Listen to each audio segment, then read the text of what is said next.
Hello friends, how are you?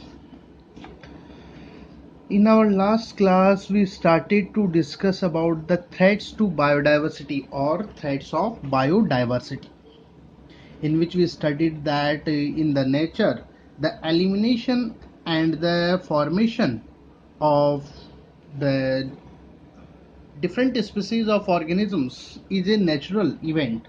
That means in nature the formation and the elimination of different species takes place, and after that we discussed that the rate of the extinction of the species, and then we also discussed the impact of human activities on the elimination of species. That means the threats of biodiversity, in which if we consider the main reasons, then we discussed about the first one, which was habitat loss. Habitat loss, in which we studied that how the sorry how the impact of habitat loss is going on the existence of the different species. And after that we discuss about the habitat fragmentation, that means the division of the habitat, in which we discuss that the forest is divided into many parts, which is badly affecting the existence of the living organism. And after that we discuss the the effect of climatic change on biodiversity, in which we discuss that the global warming, the acid rain. Okay. And after that we also discuss about environmental pollution, in which we studied that the impact of different chemicals and different industrial influence, industrial waste on the biodiversity. After that we discuss about the overexploitation of the natural resources, in which we consider one of the most important question for our exam, that is exploitation of the frog's leg, how badly affect the biodiversity, and how it impact on agriculture and the forest, how the population of the insects were increased. Okay. And last topic we discussed about the commercial practices in agriculture and forestry are growing particular variety of crops, and also they are rearing particular breeds of animals, which gives more production, and because of that the large amount of the biodiversity is continuously decreasing. And we also discussed that how the monoculture forests are being planted to fulfill the industrial demand, which is destroying the plants biodiversity. Okay. Now in today's class I am starting the seventh reason, that is invention of foreign species. Invention of foreign species, simple language में बोले तो जो विदेशी जो foreign जो species हैं वो जब किसी पर्टिकुलर एरिया में जब इन्वेंट होती हैं, इंट्रोड्यूस होती हैं, तो उसके कारण से वहाँ की लोकल बायोडाइवर्सिटी पर उसका क्या इम्पैक्ट आता है. Got it? Let you start it. The existence of local species is in danger by desirable or undesirable foreign species, and it cause imbalance in the whole ecosystem. Local species का जो existence है वो danger में आ जाता है, जब desirable या undesirable वे के अंदर फॉरेन स्पीसीज, हो सकता है हम पर्टिकुलरली उसको लेके आए हों, या इट में भी पॉसिबल किसी भी ट्रांसपोर्टेशन मेथड से या किसी भी अनवांटेड मेथड से वो किसी लोकेलिटी में इंट्रोड्यूस हो गई हो. तो चाहे वो डिजायरेबल मेथड से है चाहे अनडिजायरेबल हो हमारे लिए, वो लोकल जो स्पीसीज हैं उस पर्टिकुलर एरिया या पर्टिकुलर रीजन में जो पाए जाने वाले जो स्पीसीज हैं उनको वो काफ़ी बैडली अफेक्ट करता है. Got it?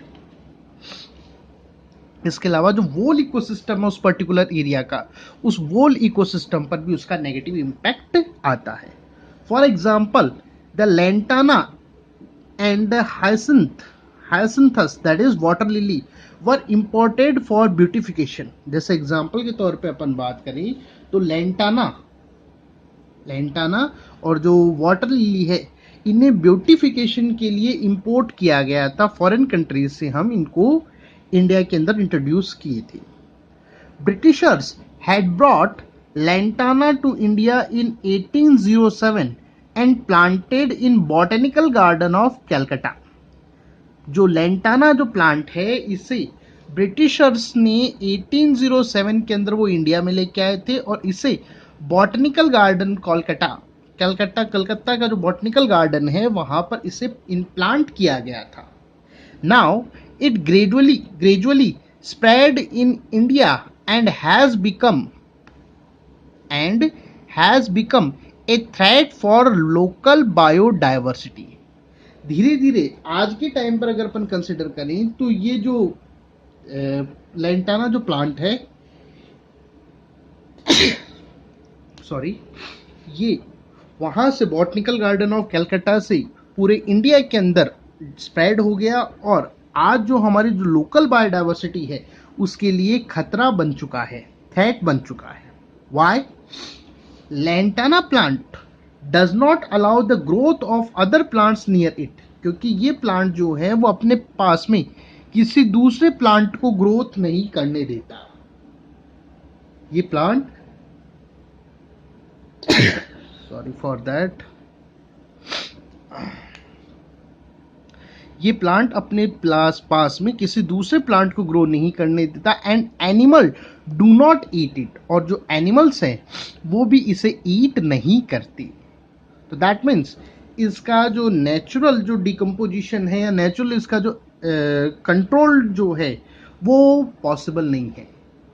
May be possible जहाँ से इसे इंपोर्ट किया गया वहाँ पर एनिमल्स इसको ईट अप करते हों, बट यहाँ लोकेलिटी के जो एनिमल्स हैं वो इसको ईट नहीं करते, तो इसका कोई नेचुरल ईटर नहीं है, तो उसकी ग्रोथ अनकंट्रोल्ड होगी।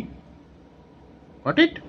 प्लस ये अपने आसपास में किसी और प्लांट को ग्रोथ नहीं करने दे रहा, which is a very serious problem for our biodiversity, जो हमारी बायोडाइवर्सिटी के लिए बहुत सीरियस प्रॉब्लम है। Got it? Similarly hyacinth was imported from Brazil due to its beautiful purple flower। जो hyacinth है या जिसको वाटर लिली बोलते हैं, ये ब्राजील से इंपोर्ट किया गया था। इसको ब्राजील से इंपोर्ट किया गया था और इसके जो फ्लावर्स है पर्टिकुलर ब्यूटीफुल पर्पल कलर के, तो इसके ब्यूटिफिकेशन के लिए इसे इंपोर्ट किया गया था। But now it has spread in water bodies of India.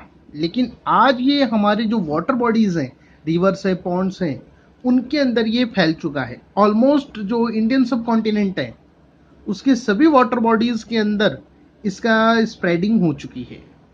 It prevent इसकी जो लीव्स जो है, इसका जो अनकंट्रोल्ड ग्रोथ है, उसके बाद में इसकी जो लीव्स है, इट प्रिवेंट द सनरेज, ये सनरेज को प्रिवेंट करता है, सनलाइट को वाटर बॉडीज के अंदर जो इनसाइड या जो अपन बोल सकते हैं बिनेथ, नीचे गहराई में, उसको जाने नहीं देता। As a result the aquatic plant and animals get destroyed, जिसके कारण से जो एक्वेटिक प्लांट्स हैं जो सनलाइट्स वगैरह पे डिपेंड करते हैं, they are the producer in aquatic system because they capture the sunlight and convert into the food energy, and this food energy is now available for the aquatic animals, firstly for the phytoplankton, zooplanktons, and then small fishes, then large fishes, and then the big eaters.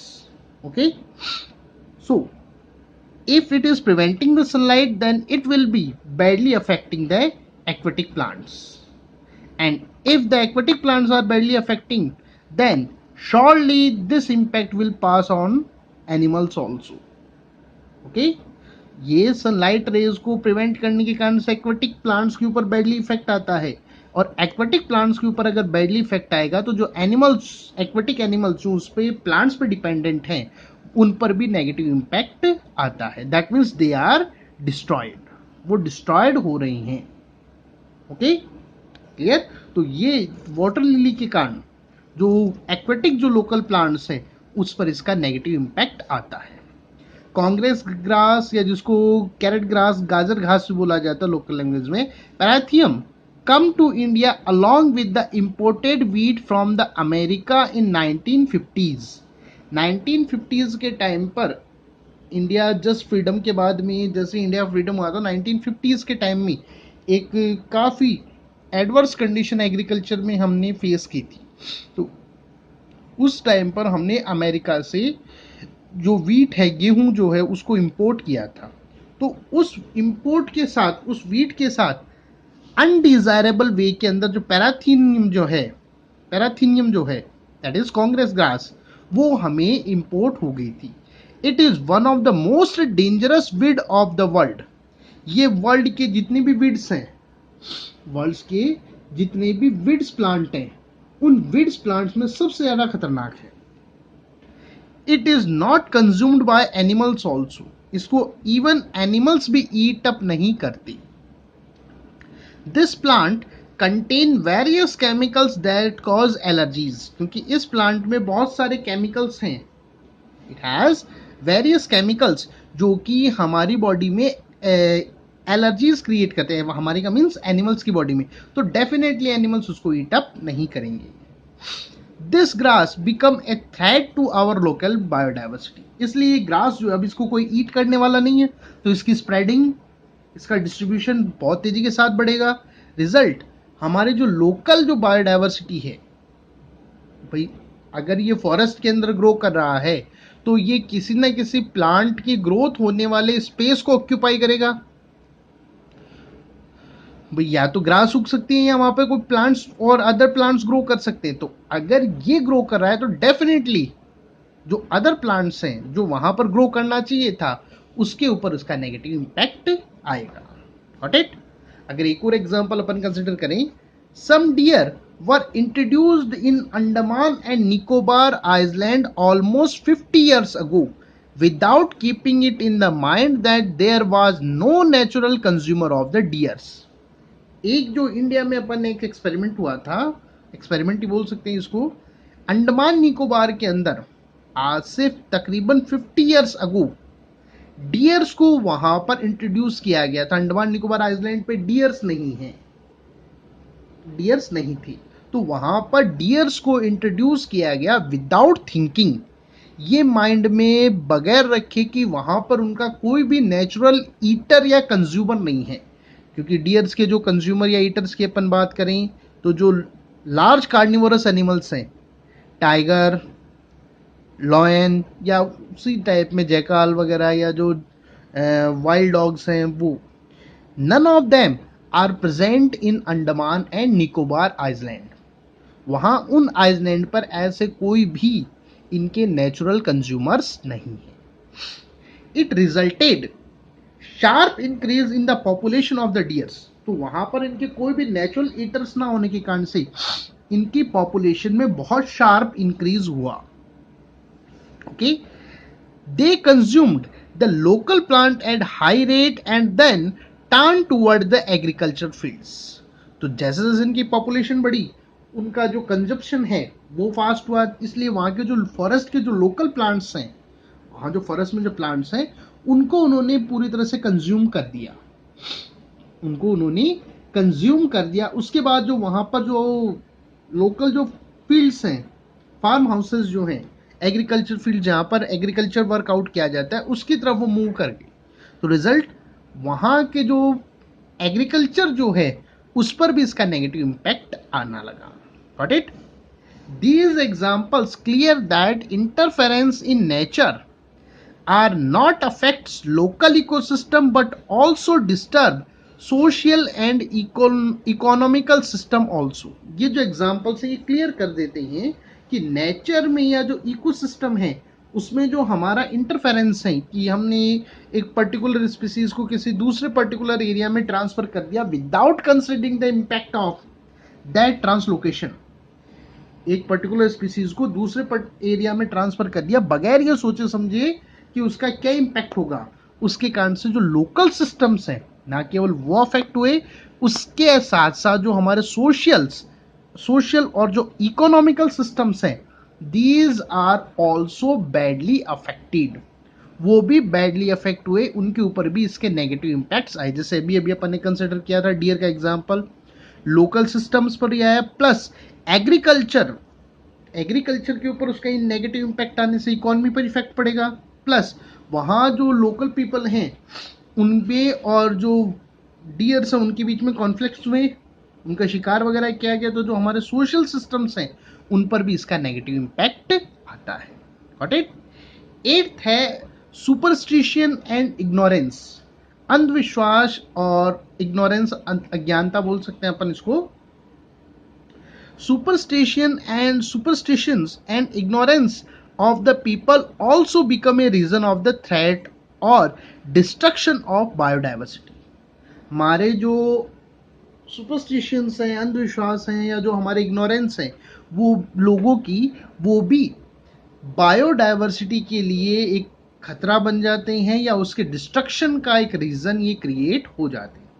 For example, due to misleading concept of understanding human language, the Gagroni parrot, that is Psittacula eupateria, were cached in large numbers। एक misleading concept, एक गलत thinking create होने के कारण से, जो wrong thinking जो थी, कॉन्सेप्ट जो था वो ये था कि जो गागरोनी पैरेट्स है वो ह्यूमन लैंग्वेज अंडरस्टैंड करते हैं, they can understand the human language. तो ये जो एक नेगेटिव जो दिमाग में जो क्रिएट हुआ, उसके कारण से काफी ज्यादा जो गागरोनी पैरेट्स हैं वो कैच किए गए, जिसका result the Gagroni parrots are now almost extinct, आज दुनिया में खत्म होने की कगार पर पहुंच चुके हैं, ऑलमोस्ट एक्सटिंक्ट हो चुके हैं, कुछ बहुत गिने चुने बचे हैं। Got it. तो दैट इज, अब ये एक तरीके से हमारा एक तरीके से जो हमारा मिसलीडिंग कॉन्सेप्ट है, जो एक तरीके से सुपरस्टिशन या इग्नोरेंस की कैटेगरी में आ गया। सिमिलरली द बर्ड गोडावन और the great Indian bustard, godawan और great Indian bustard, got it,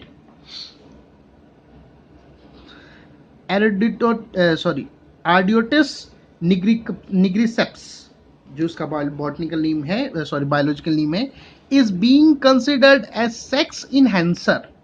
जो गोडावन बर्ड जो है, या जिसको ग्रेट इंडियन बस्टर्ड बोलते हैं, उसे एक सेक्स इनहेंसर यानी कि सेक्स पावर बढ़ाने का एक मटेरियल के तौर पर इसको मिसलीड या एक रॉन्ग कॉन्सेप्ट ह्यूमन बीइंग के माइंड में सेट हुआ। जो लोकलिटी जो है उसमें ये माना जाता है कि इस बर्ड्स का मीट जो ईट करते हैं उनमें सेक्स पावर बढ़ती है, हालांकि मिसलीडिंग कॉन्सेप्ट है, कोई ये ट्रू नहीं है। So they are hunted in large numbers and now facing a risk of extinction. तो ये जो एक इग्नोरेंस जो था, या जो हमारा सुपरस्टिशन था, उसके कारण से ये बहुत लार्ज नंबर में हंट हुई, इनकी बहुत लार्ज नंबर में इनको मारा गया, and now facing a risk of extinction. और आज ये जो है रिस्क ऑफ एक्सटिंक्शन यानी कि लुप्त होने का खतरा महसूस कर रहे हैं। If you reading the newspaper, then one thing I am just simply lefting the topic, and one of the heading of our newspaper I want to discuss with you about, which is related with the Godawan. Approximately I think 5 or 6 months, or maybe that's 5 or 6 months ago, there was a news in our there was a news in paper which was there are increased 4 members in Godawan family। मतलब हमारे newspaper में एक बड़ी news थी ये कि godown family में 4 member बढ़े, मतलब 4 गोडावन बर्ड्स का बढ़ना भी हमारे लिए एक बहुत बड़ी बात हो गई।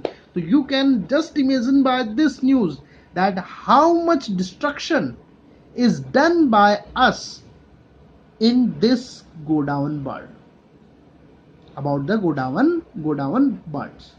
इस न्यूज़ से आप ये आइडिया लगा सकते हैं कि हमने गोडाउन बर्ड्स हैं उनको कितना ज़्यादा डैमेज हम कर चुके हैं कि उनके 4 मेंबर्स का बढ़ना भी एक न्यूज़पेपर की हेडिंग बनता है।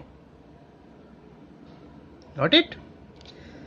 इसी तरह से एक और जो मिसकॉन्सेप्ट है उसकी बात करें, similarly in the rural areas of Rajasthan it is a misconception that the breath of monitor lizard is poisonous. जो राजस्थान के रूरल एरियाज हैं उनके अंदर एक मिसकॉन्सेप्शन है, यानी कि गलत धारणा है कि जो मॉनिटर लिजार्ड, जिसको लोकल लैंग्वेज में अपन गोयरा बोलते हैं, I am using the Marwadi word so you can understand much better. That is Goira. Okay.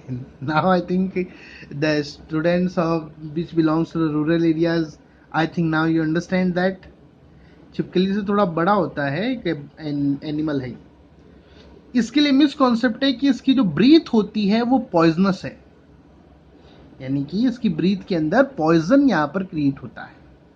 So the villagers try to kill it on the very site.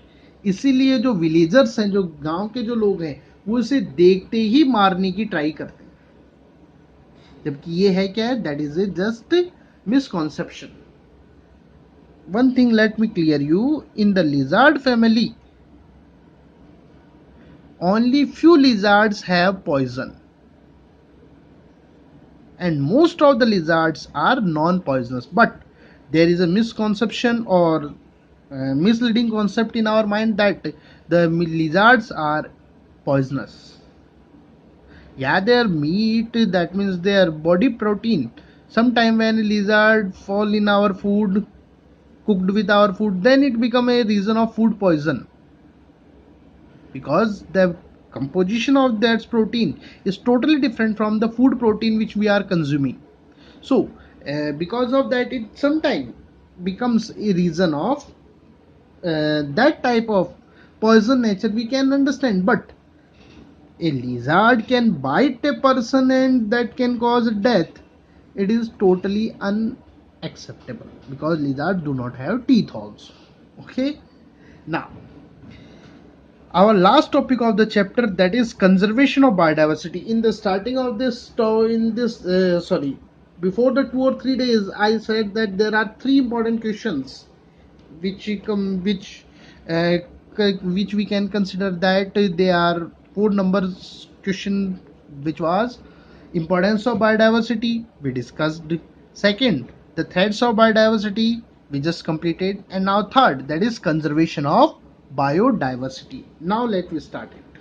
तीसरा जो topic है that वो है conservation of biodiversity. Okay, for balance and proper functioning of biosphere and ecosystem there is a need of biodiversity. हमारे ecosystem की proper functioning के लिए, biosphere की भी बायोडाइवर्सिटी का होना जरूरी है, क्योंकि जितना रिच बायोडाइवर्सिटी होगा बायोस्फीयर में या इकोसिस्टम में, वर्किंग उतनी ही ज्यादा स्मूथ होगी, बिकॉज वहां पर जो स्पीसीज के बीच में जो टेंशन है, फूड रिलेशनशिप्स हैं, वो उतने ही स्मूथ होंगी. तो उसका रीजन ये रहेगी, उसके रीजन से हमारे जो बायोस्फीयर या जो इकोसिस्टम्स हैं उनकी वर्किंग प्रॉपरली या एक प्रॉपर वे के अंदर वो परफॉर्म होगी. But due to human activities the biodiversity is continuously destroying और डिक्रीजिंग. दैट इज और इट इज और ओके. लेकिन ह्यूमंस एक्टिविटीज के कारण से जो बायोडाइवर्सिटी जो है वो कंटिन्यूसली डिस्ट्रॉइंग हो रही है या कंटिन्यूसली डिक्रीज हो रही है. The reasons we already discussed. Okay, a number of efforts are being made at international, national and local levels to protect the biodiversity and endangered species. इसीलिए बायोडाइवर्सिटी को और जो इंडेंजर्ड स्पीसीज हैं उनको conserve करने के, प्रोटेक्शन देने के नेशनल, इंटरनेशनल और लोकल लेवल्स पर बहुत सारे अटेम्प्ट्स किए जा रहे हैं या बहुत सारे एफर्ट्स ट्राई की जा रही है. Got it? Now let's start the first one, that is international efforts. The questions, if we consider the sub questions of that main topic, then the paper setter can ask a direct question that write the international efforts on biodiversity. Paper setter direct question पूछ सकता है कि international जो efforts है biodiversity conservation की वो बताए. Got it? In views of continuous loss of biodiversity, an international organization called IUCN was formed in 1968. Biodiversity का कंटिन्यूस जो लॉस हो रहा था उसको देखते हुए एक इंटरनेशनल ऑर्गेनाइजेशन जिसको अपन बोलते हैं IUCN वो स्टैब्लिश किया गया या वो बनाया गया 1968 के अंदर. अब है क्या ये IUCN? We already discuss about the IUCN and its classification in our chapter number 12, but the same topic is here also. Okay, so I am starting here. अपन ने 12th लेसन में IUCN की पूरा क्लासिफिकेशन वगैरह पढ़ चुके हैं, वो सेम टॉपिक यहाँ पर है वापस से. तो वापस इसको स्टार्ट करते हैं. IUCN, the complete name is international union for conservation of nature.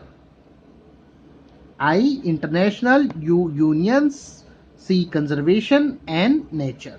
For and of these are just consecutives which are connecting these words. So that are International Union for Conservation of Nature is an international organization which was formed in 1968. There is a, I think, that is 68, sorry, not 48, sorry for that. IUCN एक international organisation है जिसे 1968 के अंदर उसे form किया गया था. It is a part of United Nation. ये यूनाइटेड नेशन का एक पार्ट है, या अपन बोल सकते हैं it work under the United Nation. It is occupies by United Nation. Okay, and mainly work for conservation of biodiversity and nature, जो कि मेनली वर्क करता है बायोडाइवर्सिटी और नेचर के कंजर्वेशन के लिए. Got it? Clear? Got it or not? I am again repeating. The one of the important question which can ask in exam, that is what is IUCN. Exam के लिए एक बहुत important question है, what is IUCN. 1 mark के अंदर question पूछा जा सकता है. We have to write the complete form, full form of that, and we also have to indicate that it is a part of United Nation. हमें इसका पूरा नाम लिखना पड़ेगा जो क्या है, International Union for Conservation of Nature, and we also have to indicate that it is a part of United Nation. ये भी बताना चाहिए कि ये पार्ट किसका है, United Nation का. Got it? तो ये 1688 बना था. इसका मेन पर्पस क्या था, conservation of biodiversity and nature. Biodiversity और नेचर का कंजर्वेशन करना इसका मेन वर्क था. Okay, after an extensive world wide study 1968 to 1972, 4 years, एक वर्ल्ड वाइड स्टडी बायोडाइवर्सिटी की वर्ल्ड वाइड स्टडी करने के बाद, एक्सटेंसिव मतलब पूरा डिटेल्ड स्टडी करने के बाद 4 years की, on plant and animals, IUCN published a book called red data book. IUCN ने एक बुक को पब्लिश किया जिसको बोला जाता है red data book. This is also a very important question for our exam. What is red data book? So we have to start the answer from here. After an extensive world wide studies of 4 years on plant and animals, IUCN published a book called Red Data Book. एक तो answer ये बनता है. इसके अलावा this book enlists the disappearing species, their habitat and their present number. ये book जो है आज के टाइम में वर्ल्ड से जो डिसअपियरिंग जो स्पीसीज हैं, जो खत्म हो रही हैं, उन स्पीसीज को, उनके हैबिटेट्स कहाँ रहते हैं, क्या है, और उनके नंबर्स आज वो वर्ल्ड में कितने नंबर्स हैं, उनके नंबर फिगर्स, इन सबको लिस्ट करती है, इन सबको बोल सकते हैं अपन लिस्ट के अंदर इसको फॉर्मेशन करती है। तो ये भी अपन आंसर दे सकते हैं रेड डाटा बुक का, that is it is a book which enlist that disappearing species, their habitat and there present number. तो रेड डाटा बुक को अपन दो तरीके से डिफाइन कर सकते हैं, तो यहां से मतलब जो इसका ऑर्गेनाइजेशन जो है इसने क्या किया, क्या है इसमें ये, और दूसरा ये वर्कआउट क्या कर रही है। तो ये दोनों आंसर अपन यहाँ पे दे सकते हैं रेड डाटा बुक के क्या है। या तो अपन लिख सकते हैं after the extensive world wide studies the IUCN published a book called red data book, या अपन लिख सकते हैं this book enlist the disappearing species, their habitat and their present number. Got it? After that, IUCN has divided the organism of the world into 5 categories, which was extinct, endangered, vulnerable, rare and insufficiently known species. We already discussed about that, but in next class we will again discuss about it. Okay, I think hope you like it and enjoyed the class. Thank you.